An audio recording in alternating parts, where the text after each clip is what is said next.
He called me his queen. He said it was his favorite word for me. He sent me poetry. He sent me songs. He filled the crushing silence of my life with the promise of a future.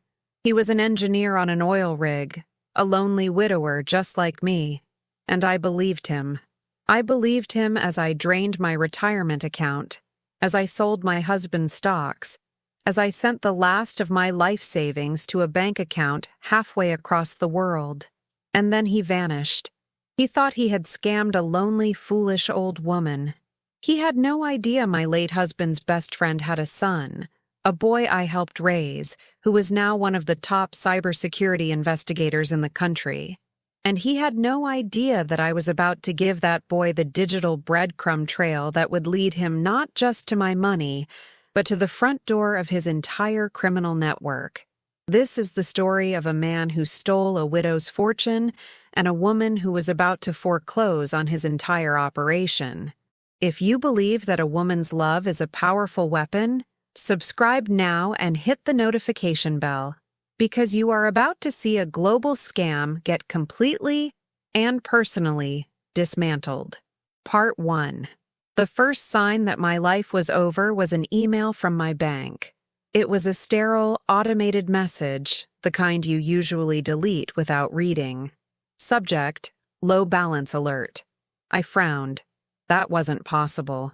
I had just transferred the final $60,000 to Marcus 2 days ago, the last bit of money he needed to clear his final customs hurdles and finally come home to me from his oil rig off the coast of Scotland.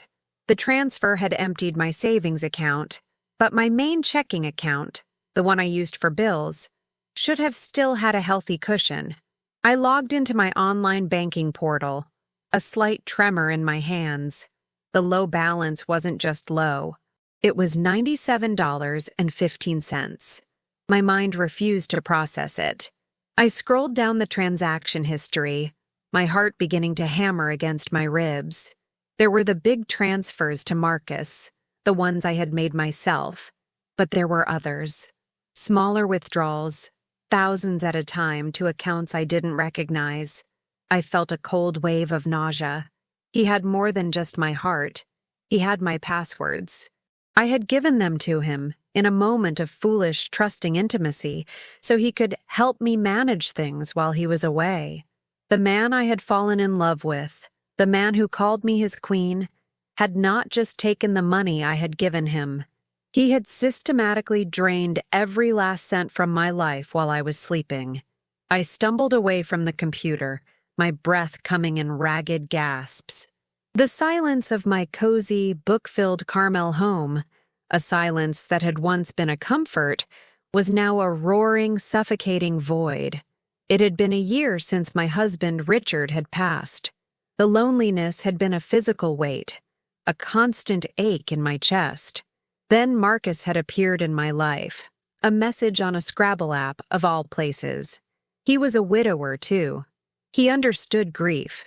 His words were a balm, his promises a lifeline. We had talked for months, our relationship blossoming in the digital ether. He was handsome, kind, intelligent. He was my second chance, and it had all been a lie. Every loving word, every shared secret, every promise for the future. It was all a script, a meticulously crafted performance designed to get me to this exact point. Alone, heartbroken, and utterly, completely broke. I sank to the floor, the cold wood pressing against my cheek, and for the first time in a year, I cried not for the man I had lost, but for the woman I had become. A victim, a fool, a broke, lonely, foolish old woman. Will this heartless betrayal lead to a shocking karmic reckoning? This story of a hidden crime is just getting started. If you're hooked by this story of karma, subscribe now so you don't miss the next chapter. Part 2. For 2 days, I was paralyzed by shame. The feeling was more painful than the loss of the money. I had been a research librarian for 35 years before I retired. My entire life had been built on facts, on verification, on the quiet, methodical pursuit of the truth. I was a woman who knew how to look beneath the surface. How had I let this happen? How had I been so blind? I replayed every conversation, every message, every justification I had made for sending the money. The broken equipment, the customs fees, the medical emergencies. It was a textbook romance scam. I, a professional researcher, had fallen for the oldest story in the book. My husband, Richard, had been an engineer, a man of logic and systems. He had also been a deeply protective man. His best friend, a man named Frank Carter, was a brilliant but eccentric computer science professor at Stanford. The two of them had been inseparable, tinkerers and thinkers. Frank's son, Ben, had practically grown up in our house. He was a quiet, intense boy who was a prodigy with computers. While other kids were playing video games, Ben was taking them apart and rewriting the code. Richard and Frank had nurtured his genius. When Frank passed away, Richard had made a promise to look after his son. Now, with both of them gone, that promise fell to me. Ben was not a boy anymore. He was a legend in a world I didn't understand. He ran a small, elite cybersecurity firm in San Francisco. He was a white hat hacker, a digital ghost who was hired by massive corporations to test their defenses, to find the flaws before the bad guys did. He was the one the FBI called when a case went into the dark corners of the web. He was a warrior in a silent, invisible war. I hadn't spoken to him in months. How could I call him? How could I tell him that his Aunt Helen, the woman who used to check his homework, had been so thoroughly, pathetically duped? The shame was a physical barrier. But on the third day, as I sat staring at the foreclosure notice that had just arrived for my house, the shame was finally eclipsed by a cold, hard rage. This was not just about me anymore. This was about Richard's memory. This was about the life he had built for us. I picked up the phone. I had a secret weapon. My hidden power was not a skill I possessed. It was a relationship I had nurtured. It was the one variable the scammer could never have accounted for. What is this hidden connection that could change everything? Part 3. Aunt Helen? Ben's voice on the phone was a surprise, a deep baritone that was so different from the teenage squeak I remembered, but the warmth was the same. "Is everything okay?" I broke down. The whole humiliating story came pouring out of me in a torrent of tears and self-recrimination. I expected him to be disappointed, to pity me.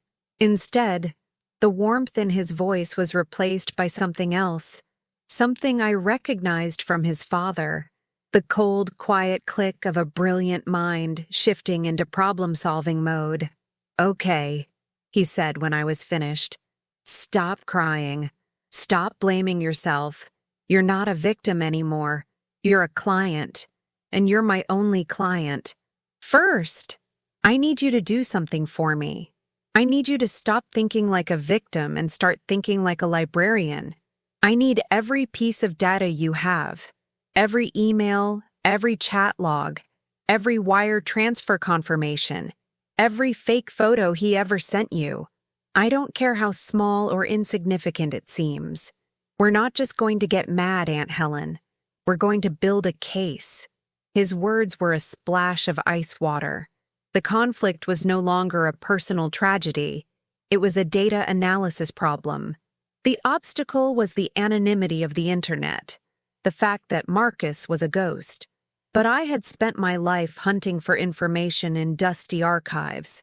This was just a different kind of archive. For the next 3 days, I became a researcher again.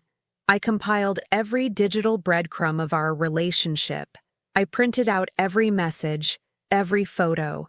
I created a timeline, a spreadsheet. I was not just grieving, I was working. I was building the evidence file. As I immersed myself in the data, I started to notice things my love-struck eyes had missed.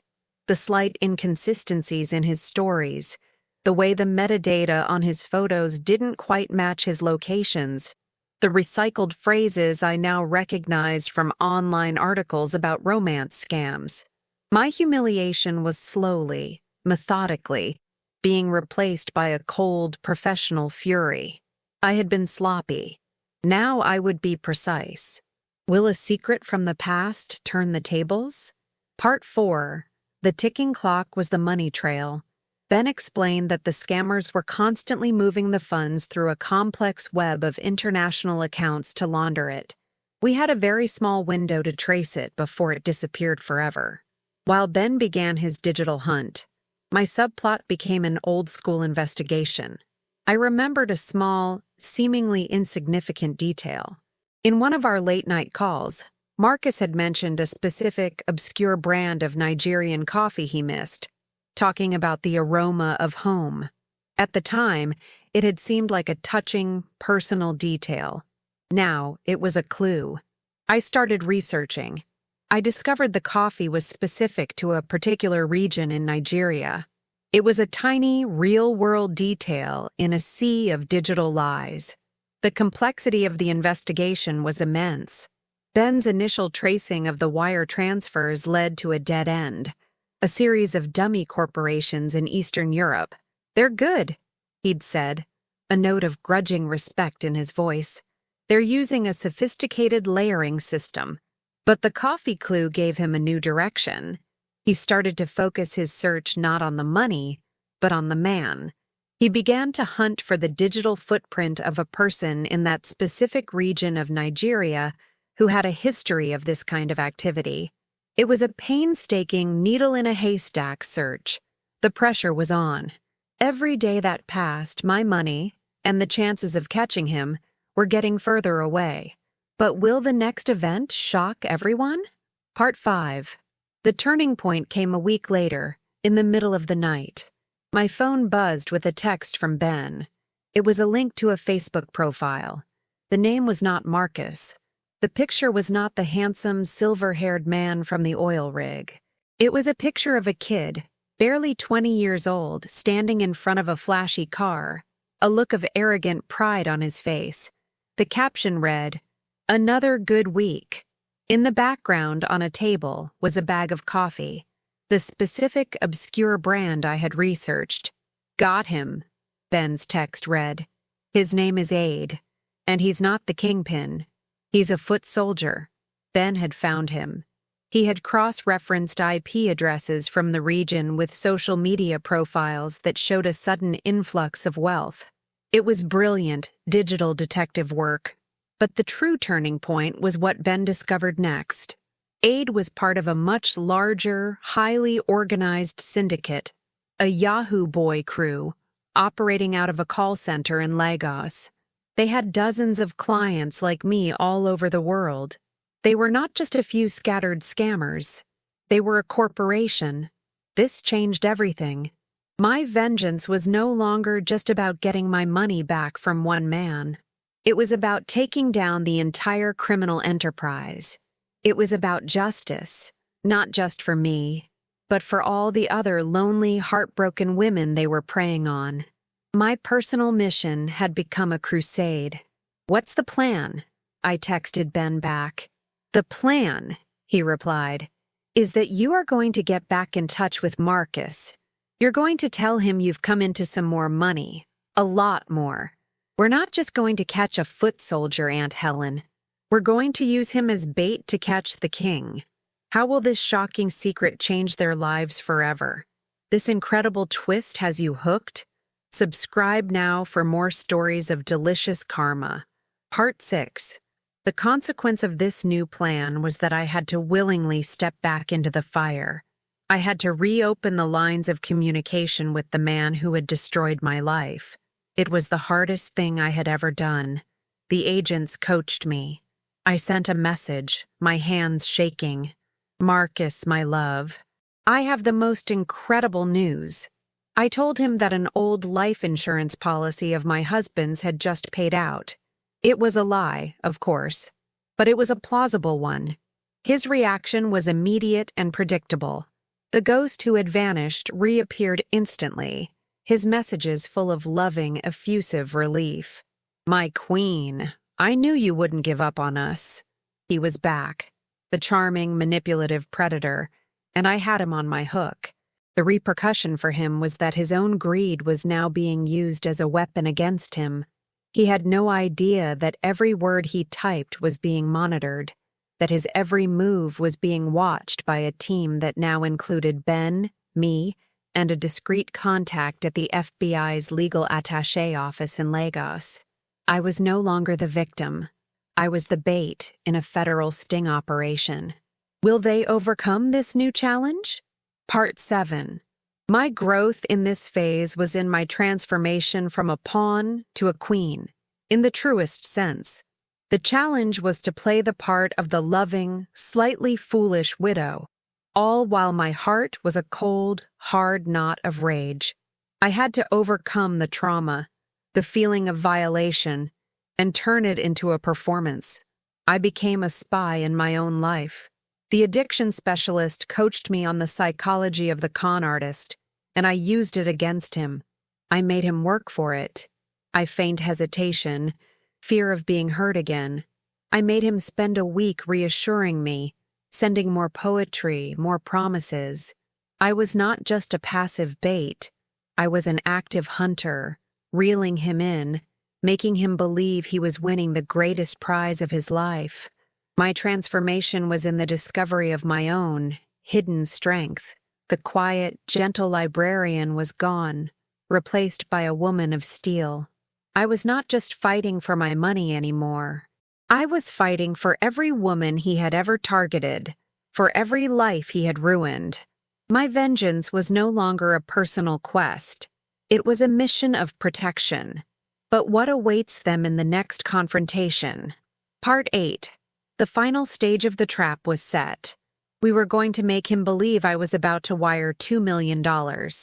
Ben explained that a transaction of that size would require the involvement of the kingpin himself, the man at the top of the network.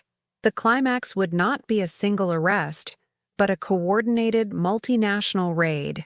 My final role was to get the kingpin on a voice call, to keep him on the line while the Nigerian authorities, working with the FBI, triangulated their exact location.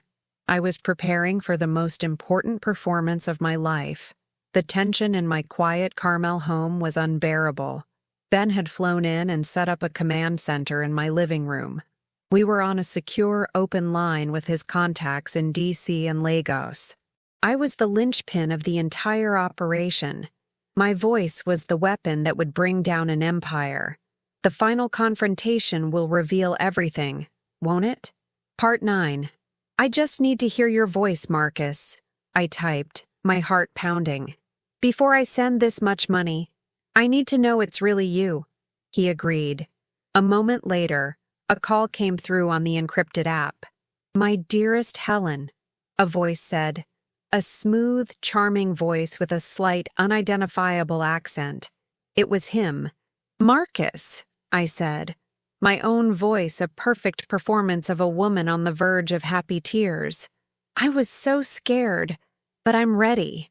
I'm at the bank's website now. I just need you to talk me through it. I'm so nervous.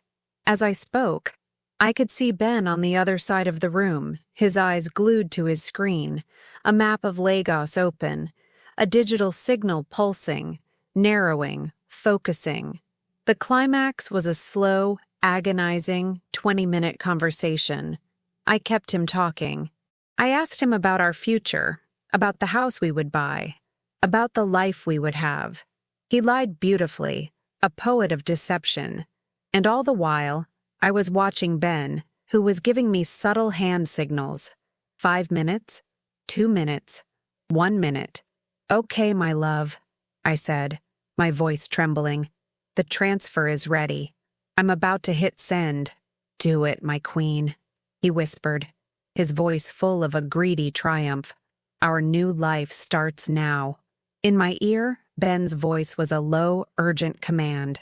Now. And through the open phone line, through the scammer's own phone, I heard it. A loud crash, shouting in a foreign language, a cry of surprise and terror from the man who called me his queen. Then, the line went dead. Ben looked up at me from his screen, a slow, tired, triumphant smile spreading across his face. "We got them, Aunt Helen," he said. "We got them all." Part 10. The raid was a massive success. The Nigerian authorities, working with the evidence provided by the FBI, arrested 17 people, including the network's kingpin. They shut down a multi-million-dollar international fraud ring. The story made international news. A portion of my money was recovered, but not all of it. In the end, it didn't matter. The long-term consequence for the scammers was justice, but the true resolution for me was my own rebirth. I was not a victim anymore. I was a survivor, a fighter. The emotional resolution was in finding a new purpose. I worked with Ben and the FBI to create a new advocacy group, the Queen's Guard, a nonprofit dedicated to educating seniors about the dangers of online romance scams and providing support for victims. I had lost my fortune, but I had found my voice. A year later, I was in a community center in Florida, giving a seminar to a room full of retirees. After my talk, a woman came up to me, tears in her eyes. "You just saved my life," she whispered. I was about to send him everything. She showed me the picture on her phone. It was the same handsome, silver-haired man. He had called her his angel. I gave her a hug, and I felt not sadness, not anger, but a profound, quiet sense of victory. My work was not done. It was just beginning. Loneliness can be a powerful and dangerous thing. Scammers prey on our most human need, the need for connection. This story is a powerful reminder to be vigilant, to trust your instincts, and to never, ever be ashamed to ask for help. A secret kept in the dark is a weapon against you. A secret brought into the light can be a weapon for justice. If you or someone you know has been targeted by a scammer, please know you are not alone. Share this story to raise awareness. If this story of a woman who fought back against the darkness inspired you, please like and subscribe.